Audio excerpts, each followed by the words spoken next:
cards may not be the first thing that comes to mind when you think about the business of being creative. But y'all, that's where you would be wrong. And today, with my amazingly interesting guest, Jennifer Sodini, I will show you why. I am Jennifer Perkins, and this is the Creative Queso podcast. Every week, I chat with a different guest all about the business of being creative and the creativity behind running a business.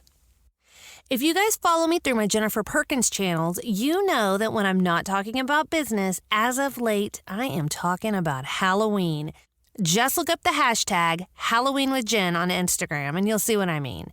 That being said, I thought it would be fun to tie together my two worlds of Halloween and business podcasting and mix things up and do something a little bit different here. Usually I'm talking with people that are fabric designers, illustrators, embroidery artists, scrapbookers, and more traditional creative business models, or what you would think of when you thought of a creative business owner. However, I'm spicing things up for the next couple of months with numerologists, astrologers, crystal therapists, and today I have Amenti Oracle Card Deck creator Jennifer Sodini on. Ooh, this is a good one. Jennifer has been called a conscious media entrepreneur.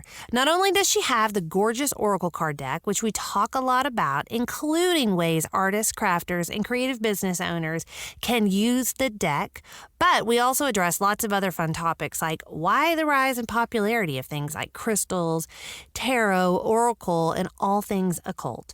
Jennifer is a busy businesswoman traveling the world, speaking, creating content for her website, Evolve and Ascend, and soon she is adding podcast host to the list. I cannot wait for you guys to listen in as Jennifer bestows some ancient wisdom for the modern world on today's episode of Creative Queso.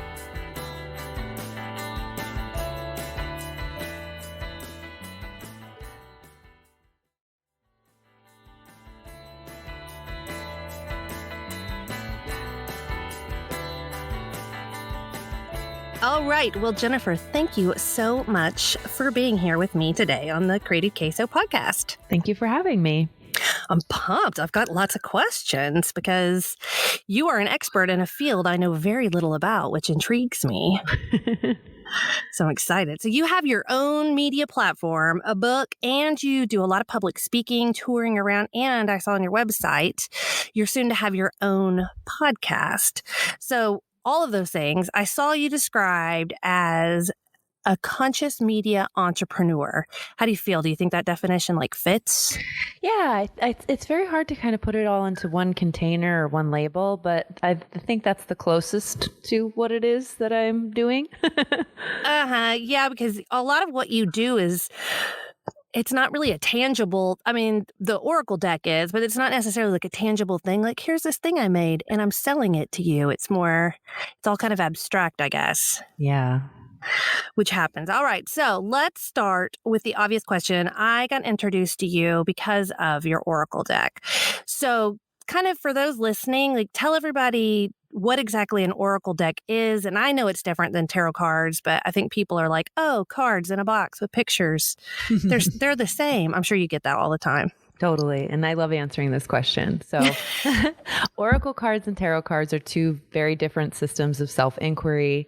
Tarot cards are 78 cards, which are the major and minor arcana, which explore the fool's journey of coming to understand the way of the world.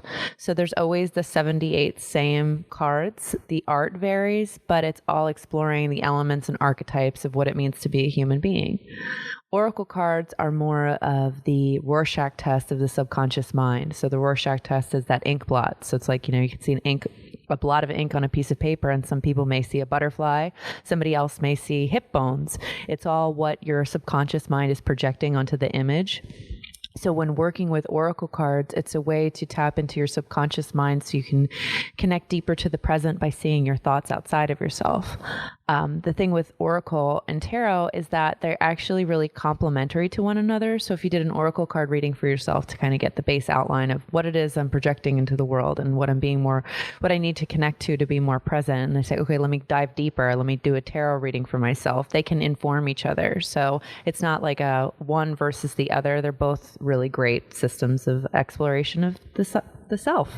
Okay, well, I was wondering that. Is it like, are people like of one school or the other, like, Baptist versus Methodist? Like, I didn't know, or if they kind of could work in unison with each other. I use them in unison, and a lot of readers that I connect with seem to do that as well. They're definitely complementary. And, you mentioned that Oracle or tarot cards are kind of basically the same thing on all the cards. So with Oracle cards, if they're different, did you like come at your deck like, I want them to be all about this? So if I bought another set of Oracle cards, they would be totally different. It's not like they would all have the same concept on each card. Completely. So for my deck, I based it around an Egyptian principle called the 42 Ideals of Maat. Some actually pronounce her name Maat, but she is an Egyptian goddess, the Egyptians refer to their gods and goddesses as netters, which loosely translates to force of nature. So basically her as an archetype is the embodiment of truth, justice, order out of chaos, and her feather is what your heart is weighed with in the Egyptian Book of the Dead. So if your heart is as light as the feather of Maat, then you can pass through to the next life. So when I was thinking of doing an Oracle card deck, because it's been such a big part of my practice, these 42 ideals felt like a really great exploration of life and death and consciousness as the base for prompts to create card definitions off of. But you can create an Oracle deck on anything. I mean, there's Oracle decks on crystals, there's Oracle decks on like unicorns. You name it, that exists. I could come out with a craft one. Yeah, exactly. I like it. Okay. Oh, well, I was wondering too about the feather heart concept and where that came from. And I would really like that you used, kind of Egyptian iconography and symbols and all of those things. I really like that in it.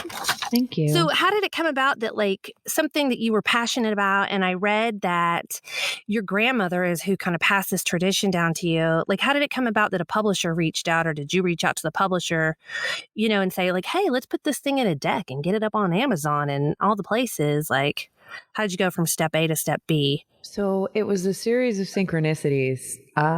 Forever, I've wanted to do my own Oracle deck because it's such a part of my story. And in the past, I'd reached out to different artists to see who might be a good fit, but there really wasn't that chemistry with some of the artists I had previously reached out to. Then when one day I was on Instagram and I found Natalie, my partner, Natalie Miller, her art came up on this Instagram feed and I was like, who is this person? Oh my God, this art is hitting me in such a way I can't even describe. So I reached out to Natalie and I said, okay, listen, I've been wanting to do an Oracle card deck forever. I want to do it based off of the 42 Ideals of Maat. I love your art. Would you want to collaborate and be partners on it? We immediately hit it off.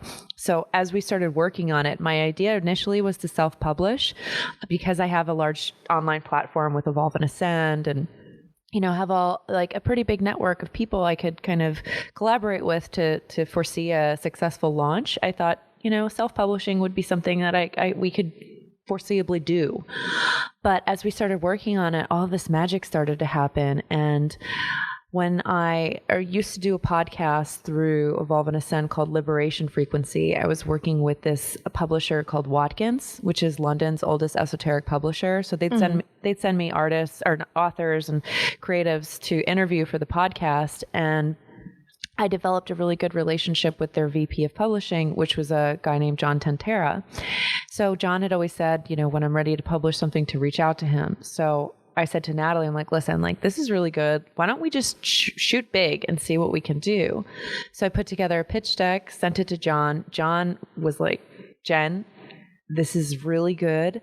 And I'm going to tell you this right now, as much as we'd love to publish it and we will, you need to get a literary agent, but it's because I think you could get like a mainstream publishing deal. I was like, what? For Oracle cards? Okay. So then I had reached out to a friend of mine, Corey Allen, who wrote the foreword for Amenti, and asked him, how he went about getting his book published, because his book, Now is the Way, is actually coming out this month. He introduced me to his literary agent, and we hit it off. She had never sold an Oracle deck before, but loved the idea. And within 2 weeks, we had a major publishing deal with Running Press. Man, that is like kismet and fate and all the things. Totally. It's funny. It's like when those kinds of things start to happen and fall into place, you're like, I guess I am on the right track then. Like all signs are pointing to yes on this one.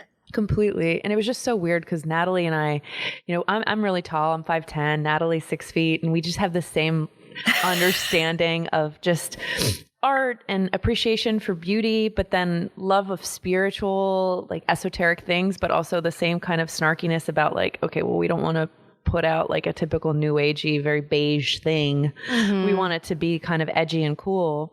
But it was funny because when I connected her on Instagram, she was living in Chicago, and one of her best friends, it turned out, was my downstairs neighbor where I was living in Asbury Park. Oh my gosh, that is bizarre. Super bizarre. And then I think one of the things that really solidified, okay, we need to shoot for a publisher, is that as we're working on it, having all these crazy synchronicities, a lot of weird psychic synchronicities, then all of a sudden I get gifted a trip to Egypt.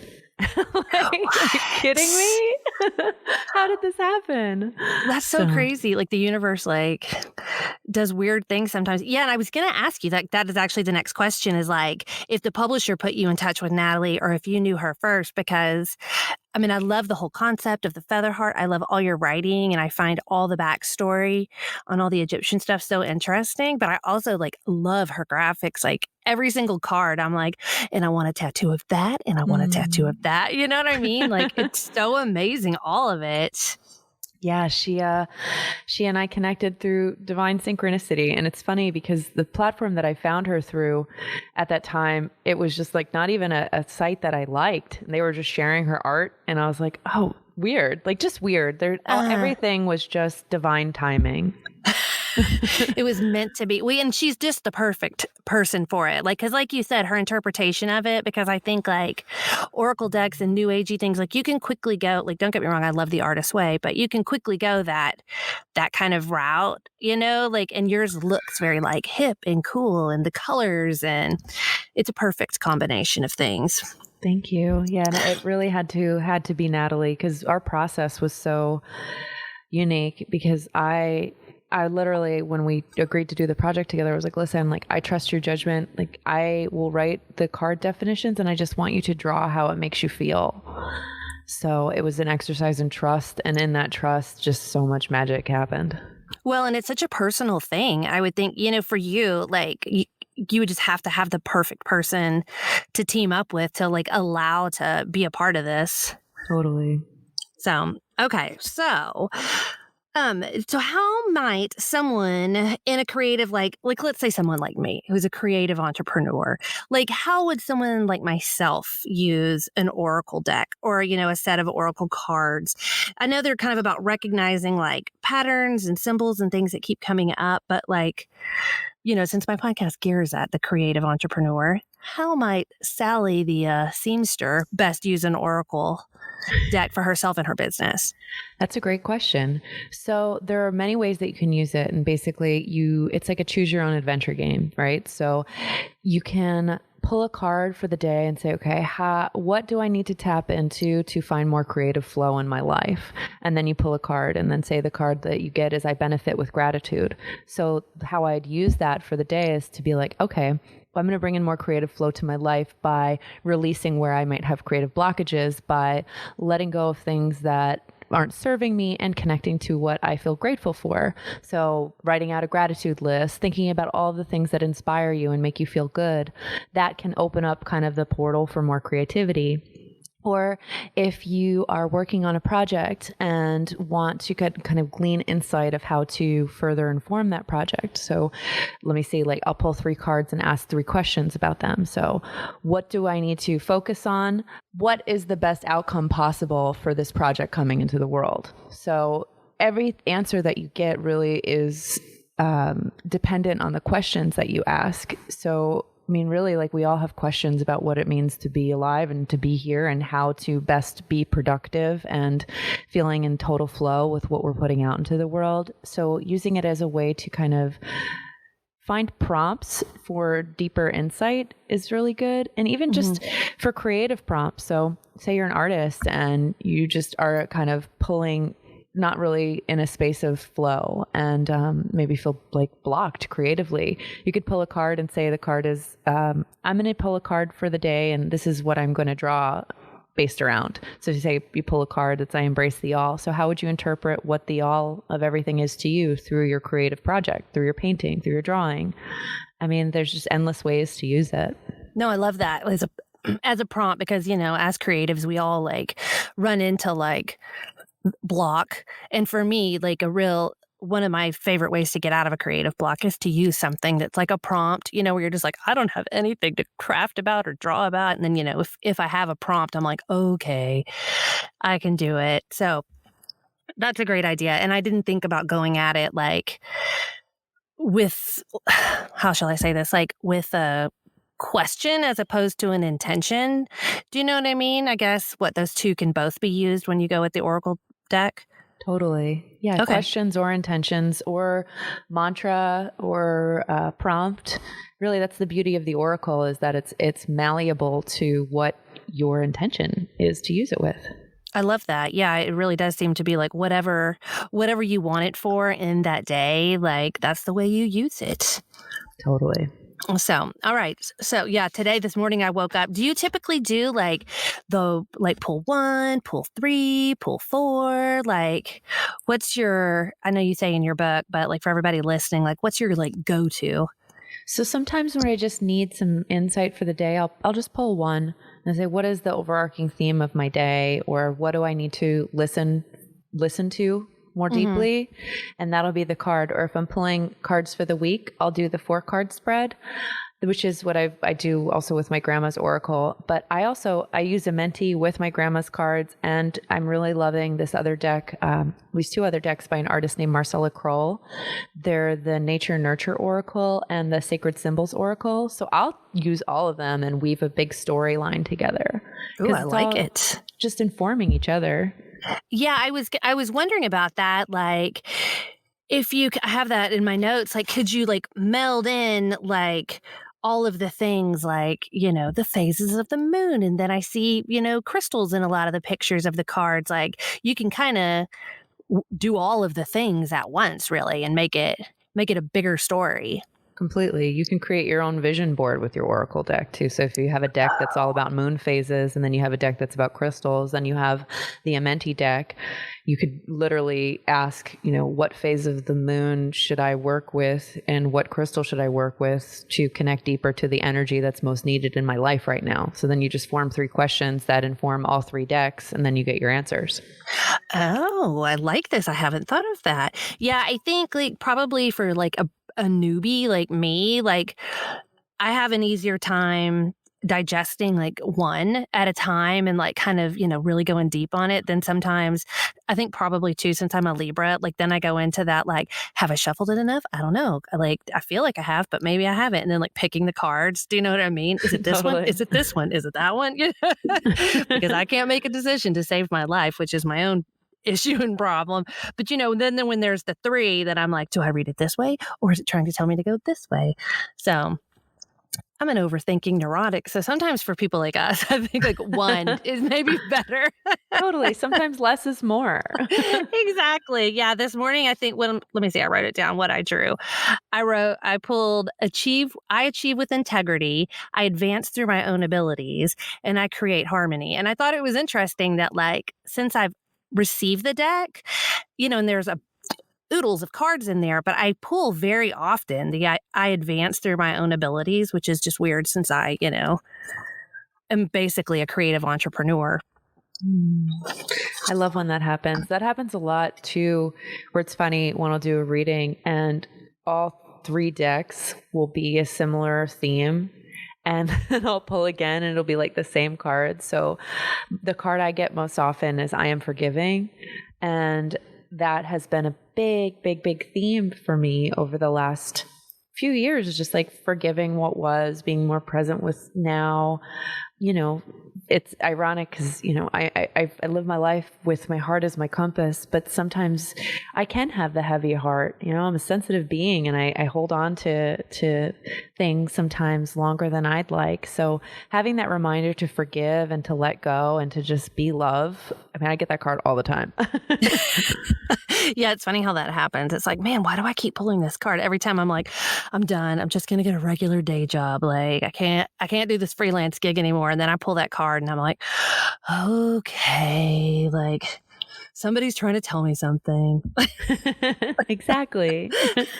So why do you think there's been this like rise in all things spiritual? There was a time when it was more taboo than it is now, and I still live in Texas. So things like Oracle decks could, in my hometown would raise a few eyebrows, but now it just seems to be much more widely accepted. Why do you think that is right now? Well, I could give the esoteric answer. I could give the, the basic answer. Give them both. Okay. I want to hear them both. So I'll start with the denser answer. So I believe that in times of great change, when things start to feel like things are getting denser, the world is changing. Every day you turn on the news, there's something really challenging or heart-wrenching. And we feel like we're almost in this time of being tested. I think that the darker things get, the brighter people want to burn, and the more that they want to feel a connection to something greater than what's happening now. Mm-hmm. So this rise it's like this spiritual renaissance, this renaissance of connecting to something greater than self. And I think it's because we are living in this space of a lot of adversity right now. And people want to feel like that there's more to just what we're seeing happening now. We want to feel like we have agency over our own lives. I feel like that is part of I'm of the school of thought that time isn't linear, that time is cyclical. And I think that there's a cycle of time that repeats itself where things get darker before they get lighter. Things get lighter and then they get darker. It's just this continuation of a cycle. So I think, since 2012, which was like a really pivotal year for me, and for a lot of people, it's been this like year of like, that was the year that we woke up and we're like, oh, something just, I need to step greater into myself, and I'm not going to participate in this illusion of whatever construct of reality that's kind of happening right now.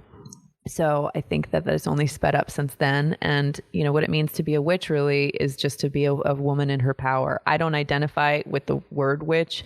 To me, it's just not, again, like talking about putting yourself in a container. It doesn't feel like the container for what I practice and am. Mm-hmm. But it's just really all boils down to people stepping into their power and feeling powerful in a time where I think a lot of us feel powerless. I love that answer. And the funny thing is I find that the same way with like crafts and creativity.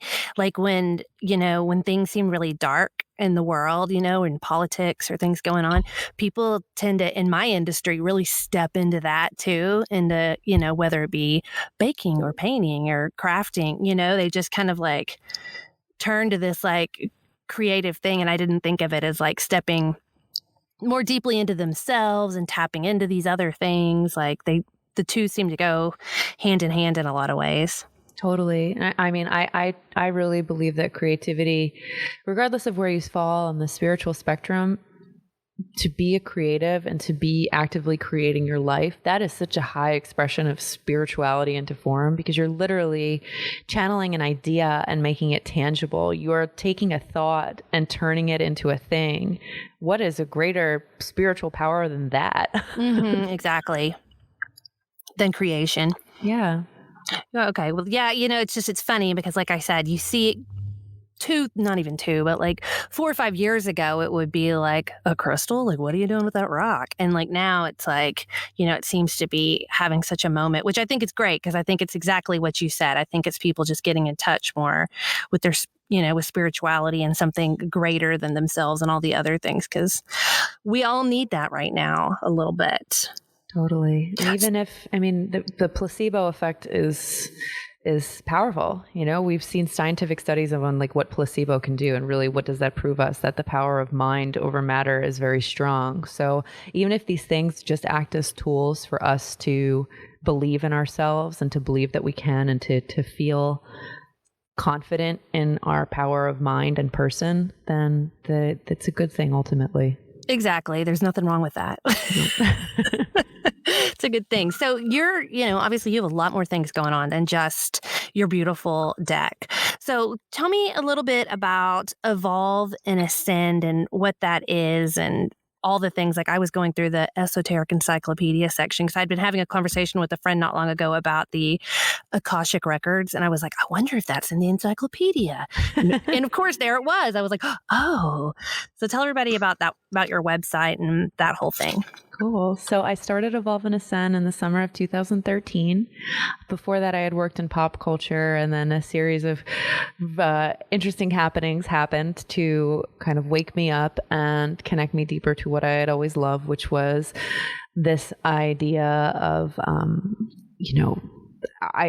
byline for the Evolve and Ascend is the Library of Alexandria, where the Library of Alexandria meets Andy Warhol's factory. Mm-hmm. So I love that tagline. Thank you. This is just a combination of exploring esoteric realms of consciousness, but then infusing art and pop culture.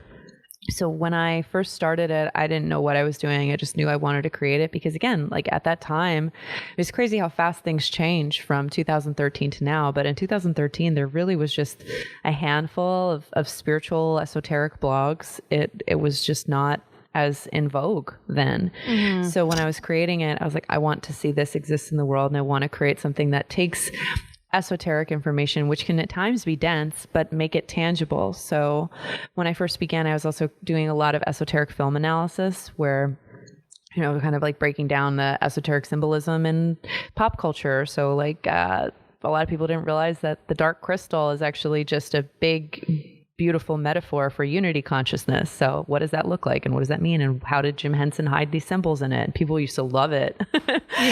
So I saw you mention like the Jodorowsky and all the other stuff on your blog. I was like, oh, look at that. Yeah.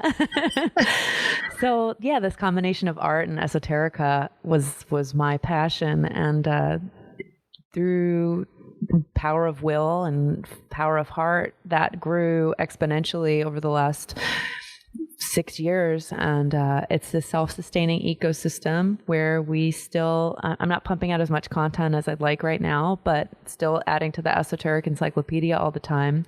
But we have a really great Facebook community where I truly believe that collaboration is how we'll all grow and evolve, especially as creatives. So the Facebook page is an ecosystem of other collaborators that have similar content and art and creativity, and just endless inspiration. I need to join. Yeah. So I can get in there and ask all the questions. Totally. Please do. So is this your full-time job doing, between the deck and your website and speaking and the upcoming podcast? Is this you all the time now? Yeah. Yeah. And it's kind of surreal to say because it took so long to get here, but this is me. This is what I do. I don't want to say who I am because I think who we are each is infinite, and again, hard to put into one container or box. But mm-hmm. this is what I do.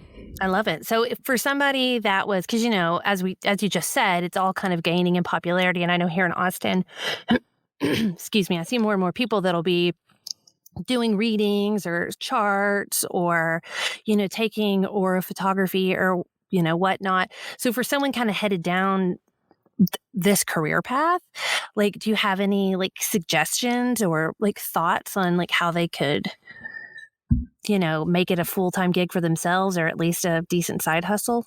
Totally. So some important things that I will impart to people wanting to have this as a career path is, before diving into it, to set a clear understanding of what your offerings are and what you want to charge for your time, and stick to that. Having boundaries is really important, and identifying them before you start into any endeavor is really, really important. But within this space, there's a lot of people that want to just pay you an exposure. So oh, yeah. In my industry too, I know that. Yeah. So you got to set your firm boundaries of where no, it's okay to say no, and to have faith in what you're creating is of value, and to know that there are people out there who will value your time and compensate you for that. Just having enough strength to set a clear boundary, to understand what your offerings are, and to not waver from them. And there will be opportunity where, okay, maybe this is something where it'll be a good trade or a good barter. But if it doesn't feel aligned, or if somebody's just coming at you with the exposure thing, don't be afraid to say no. Mm-hmm. But it's important to find your community. So my community, when I started Evolve and Ascend, community was crucial. It was everything. So it was like finding your like-minded collaborators, your ecosystem of people to work with. So who is that? What does that look like? Get really clear on the people that you want to call in, because the way to really grow, again, is through collaboration and to finding people to support you. So say you want to be an Oracle card reader, and then you have a friend that runs monthly events. How can you support the event by offering Oracle card readings? And then how can the event support your Oracle readings? So it's like finding ways to cross-pollinate so everybody can grow together. I love that. Yeah, I mean, that's the thing, like the community over competition thing is like, should be a guiding light for almost any industry you're in, whether, you make soap, you paint pictures, or you create Oracle decks. So exactly. I love it. Good ones. Okay, so you also have a podcast coming out. So talk podcast to me. Like, oh my gosh, when's that going to happen? I'm so excited about this. So my podcast is going to be called Radio Amenti, and it will be launching on October 10th. Basically, when I used to do podcasts through Evolve and Ascend, I did about 20 episodes of Liberation Frequency, and I love conversation. To me, I can talk for hours about everything. It's such a fun medium of media, but I got really burnt out from doing Liberation Frequency because there'd be certain times where I'd do an interview and not really vet who I was interviewing. And it wound up not feeling good towards the end. Cause I'm like, God, this is hours of my time and I'm not feeling great about it. Yeah, I hear you. So when I decided to do the new podcast, it's really going to be a conversational format. And it's not just calling in people that work in the spiritual space. It's calling in creatives, visionaries, people that are activists, people that really want to see change in the world, but then also just friends. So my first few episodes, our first episode is going to be obviously Natalie and I telling the story of how we came to be, but I also have Damien Eccles coming on the show. I don't know if you're familiar with his story. That name is very familiar. So he was one of the West Memphis 3. Oh my gosh. Yes, I do. And his story is unbelievable. We'll talk about just such a kind and gracious person after being in jail for 20 years for something he didn't commit. As someone who grew up in a very small Texas town looking exactly like he and his friends, that movie resonated with me so much. Yeah, he's a really beautiful human being. But he's going to be on it. We have a lot of my friends that are musicians are coming on. So I have about 7 episodes done before I launch. I'm hoping to have 12 in the pipeline, but it's really going to be conversations on what life means and what the role of the creative is during this time, and just, sharing how we all feel about what's going on in the world in a really, empowering way, where you feel also like you're not alone in the world. Like you're just sitting in a room with a bunch of your friends and hearing everybody talk life and feel inspired. I love it. Those are always my favorite podcasts. I think it took me a little bit to figure out, with my own podcast, you know what? I'm just going to start having guests that I'm curious about and I'm interested in, and I'm going to ask them all the questions that if I just met them at a party that I'd want to know, So those are my favorite kind to listen to, and the way I like to have my conversations as well. So totally. I cannot wait to tune in and listen. I will link to it in the show notes. Thank you. So we're going to wrap up here with just a couple more questions. One thing I wanted to ask you about that I should have touched on earlier, but I wanted to go back to your grandmother who taught you this. So where did your grandma learn this? I'm just trying to picture either of my grandmas, they wouldn't know what Oracle or Tarot was if it bit them in the butt. My grandmother was definitely ahead of her time, but her mother was in the female sect of Freemasonry, which is called the Order of the Eastern Star. But I don't know how much of that had a direct influence on my grandmother's proclivities, but my grandmother was a very free thinker, very much into the occult, and loved kind of the darker side of things, like very much into like witchcraft and demonology, and read a lot of Aleister Crowley. But I think where it all came from was that my grandmother was a very, very smart woman, and she got pregnant with my father right out of high school. And I think in another timeline, if she hadn't gotten pregnant and married to my grandfather and started her family, she probably could have wound up becoming a doctor or, an academic. It was just at the time, that was just what you do. You get married, you have kids, and this is it. So the end. Yeah. So I think her turning to these things was a way of finding some sort of control over a life that maybe she didn't feel like she had control of previously. So to her, art and culture and consciousness was so important. And we would just sit and, I don't know where she got the deck from. I don't know if it came from her mother. Unfortunately, my grandmother died when I was 12. And, I didn't think to ask that back then. But we would just sit at her dining room table, and she would flip all the cards so that they'd be with the backs up, and have me flip them over, and we would just practice. And she'd be like, well, what does this mean to you? How does this tell a story to you? What does this make you feel? And because she really did not like the Catholic Church. She had like a vendetta against them. So part of it too was just being like, you are powerful. Nobody can take that power away from you. The Catholic Church is corrupt, and religion's corrupt, and you need to be a free thinker, and art and culture and creativity and your own power is the most important thing. Interesting. Yeah, it's funny. I grew up, my dad was like, I think somebody once tried to make him an altar boy. And so like my whole life, like if I ever mentioned wanting to go to church, it would be like, why would you go there? That's a farce. And there, I can remember as a child him going like, there's freedom of religion and freedom from religion and blah, blah, blah, blah, blah. Yeah, it's funny how sometimes those Catholics, those ex-Catholics, like they get hardcore about it. Yeah. I don't know what it was that set her off, but I mean, this is like crazy because this is before internet and stuff. And she would just be like, the Catholic Church, they're all like, just taking money and whatever. And she would just go on tirades. My grandmother had a lot of opinions and wasn't afraid to share them. She sounds like an amazing woman, though. I gotta tell you. Just imagine like, she had like a Kathleen Turner voice. She actually kind of looked like Kathleen Turner, which is funny. This makes it even better. Yeah.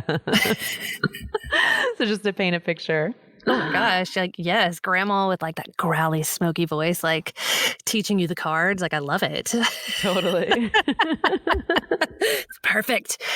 So a couple last questions. For someone just kind of like starting to dip their toe into all of this, into the world of sage bundles and crystals and tarot and everything, who are some people to follow on, say, Instagram? Obviously, besides yourself and Natalie, like, who would you like direct people towards? So if you're really interested in the tarot, I feel like Biddy Tarot is a really great way to dip your feet into this ocean of wisdom. She has done such a great job of compiling all the wisdom of the tarot, creating tools and teachings to make something very esoteric, less esoteric. Is it Biddy, B-I-T-T-Y? B-I-D-D-Y. Oh, B-I-D-D-Y. Okay. And I actually believe that her deck was put out through Running Press as well. So we share a publisher, which is a funny synchronicity. But Biddy Tarot is really great. If you really are into astrology and more like the magical witchcraft side of things, I love the Hood Witch. Her astrologer, Lisa Stardust, is really just lovely and a really eloquent writer. And their feed is filled with endless inspiration. And who would be the third that I would recommend for insight? There's so many, and so many like books and yeah. So for books too, as far as tarot, I mean, it's hard for me to recommend like the more like basic stuff because I always go to the esoteric, but I love Jodorowsky, and Jodorowsky's approach to tarot and magic is really great. So anything by Jodorowsky, like on psychomagic or him exploring the tarot, is really good. the school of thought I resonate with most is something called theosophy, which is kind of like this idea of cosmic consciousness, and there's no religion higher than truth. Mm-hmm. But there's this man, Manly P. Hall, who wrote a book called The Secret Teaching of All Ages, which is a humongous book, which is like the original esoteric encyclopedia. And it's filled with art and wisdom. And no matter what school of thought you're coming from, I think you'll find something to relate to. So The Secret Teaching of All Ages by Manly P. Hall is amazing. And anything Manly P. Hall is great. Like, he reminds me of like the kind grandfather I never had. So I could just literally listen to him talk for hours. I'm furiously taking notes. Not that I can't listen back to this, but I'm just that note-taking person. Those all sound awesome. So when you say, I'm obviously saying his name wrong, Jodorowsky, you're talking about the same guy, like the Holy Temple, like the film guy? Yes. Okay. Yes. Interesting. Okay. I don't think I realized he did like writing stuff. Well, okay. Oh, yeah, he does. And he actually, I mean, all of his stuff on YouTube is in Spanish, unfortunately, because I was trying to find a clip of him talking and it's like all in Spanish. But he teaches the tarot and he uses the Marseille deck. So Rider-Waite is the typical deck that most people would be familiar with. But then there's another deck called the Marseille. There's just all these different fractals of consciousness around tarot. But he's really interesting just because since this is a podcast for creatives, I think following Yodo's approach is really interesting because he is such a creative and is channeling this into such profound works of art and film. Mm-hmm. Yeah, I was just the other day, like Santa Sangre came up in my other films you might like to watch. And I was like, man, I haven't seen that one in a long time. Like, so good. I do need to rewatch that guy and get inspired.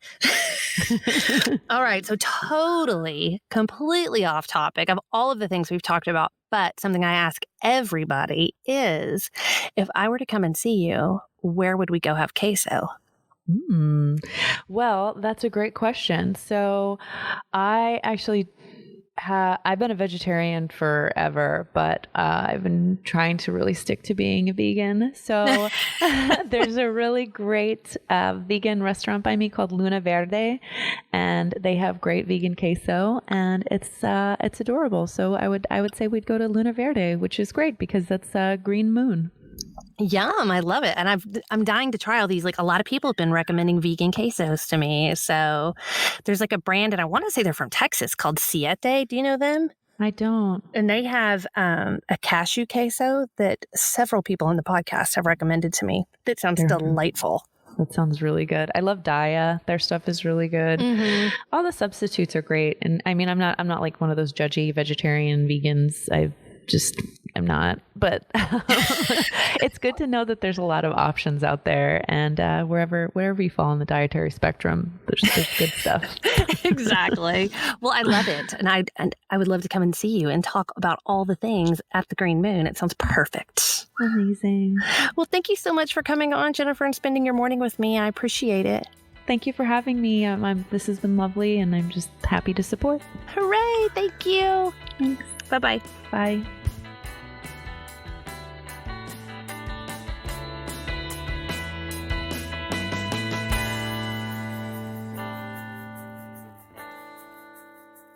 Have you ever pulled from an Oracle deck? I bet you feel inspired to now. The Amenti Oracle Deck is as beautiful to look at as it is interesting to read. It's like a mini Egyptian history lesson, choose your own adventure game, as Jennifer says, an illuminating insight all at once. I'll link to the deck in the show notes, but remember, you can always go to Amazon.com/shop/Jennifer Perkins and find a one-stop shop of all the books and Oracle decks from all of my Creative Queso guests. Find out more about Jennifer Sodini on Instagram at Jennifer Sodini. That is Sodini. And she is also at Evolve and Ascend. I will link to both of those in the show notes as well. If you love this episode and want more talk of spirituality with a creative, check out my conversations with illustrator Ann Shin, the author of Bad Girls Throughout History and Legendary Ladies. We go heavy woo-woo. Ed Roth and I chat about his stencil line, getting into the aisles of Target, but also a few of our favorite spiritual things. Remember to please subscribe, share, rate, review, and one of my favorite methods is seeing you guys screenshot and share the podcast in your Instagram stories. Always makes my day. Thank you again to my guest, Jennifer Sodini, and thank you to Mariah Gossett for producing, Chris Beck for the music, and you guys for listening. And remember, if you want to hang out all week, that's fine by me. You can find me on Instagram at Creative Queso or at Jennifer Perkins, and I will see you guys next week.